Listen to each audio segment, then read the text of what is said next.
Hi, I'm Emily Cannell. I'm Inc.'s resident Shark Tank expert, and this is Tips from the Tank.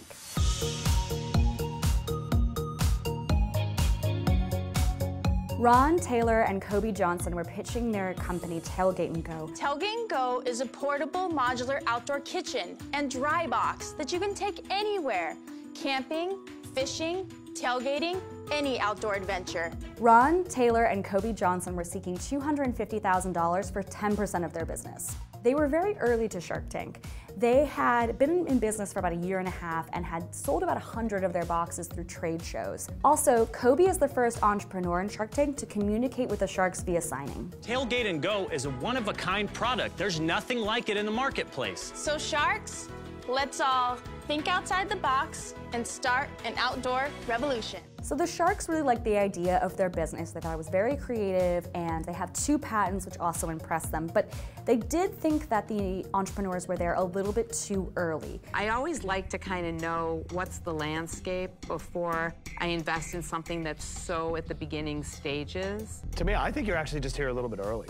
They knew with these kind of products that have a lot of innovation to them and a lot of building that there's going to be glitches and kinks that you have to solve and work out through trial and error. Guest shark Matt Higgins, who's also vice chairman of the Miami Dolphins, noted that he spends a lot of time at tailgate parties and that a lot of people who go there already have their gear, they have their equipment and their setup, so they might be less inclined to spend a lot of money on a product like this. Kevin O'Leary was the first and only shark to make an offer, and it was very true to Kevin O'Leary and also very, very bad. I'll give you the $250 line of credit. I want a 10% interest on it.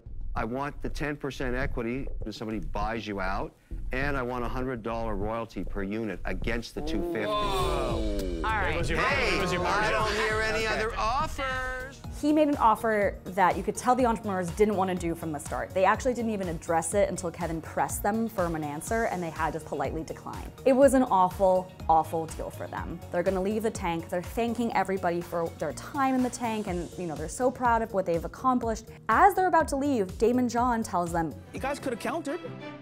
and this is when the family huddles, regroups, and instead of pitching Kevin O'Leary and his crap offer, they go after Matt Higgins, who has the experience tailgating, and say to him, we want to make a deal with you. Matt Higgins was a better shark for them.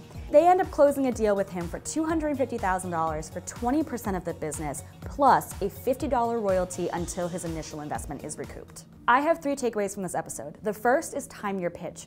This family had a great company and a great idea, and they did have a proof of concept, but it was still a little too early for them.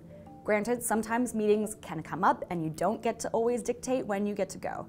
However, they should have been able to show the sharks that while they were still early, they had options to scale. Here's how they were going to do it. Here was how they were going to make it cheaper. They touched on that with mentioning the fact that they wanted to go into plastic over metal, but there were holes in their pitch that weren't answered, and I think that left some uncertainty for the sharks. If you're going into investor meeting like Shark Tank, think about maybe lowering your valuation so it doesn't seem too high, and also think about how you can show them how you're growing.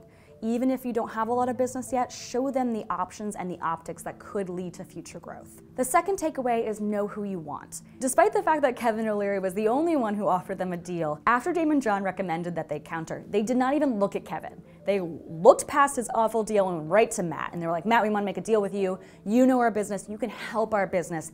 Kevin doesn't have that expertise. He doesn't camp. He doesn't get it. He wasn't the right shark for them. So Matt Higgins was, and they went after him, and they closed the deal really quickly.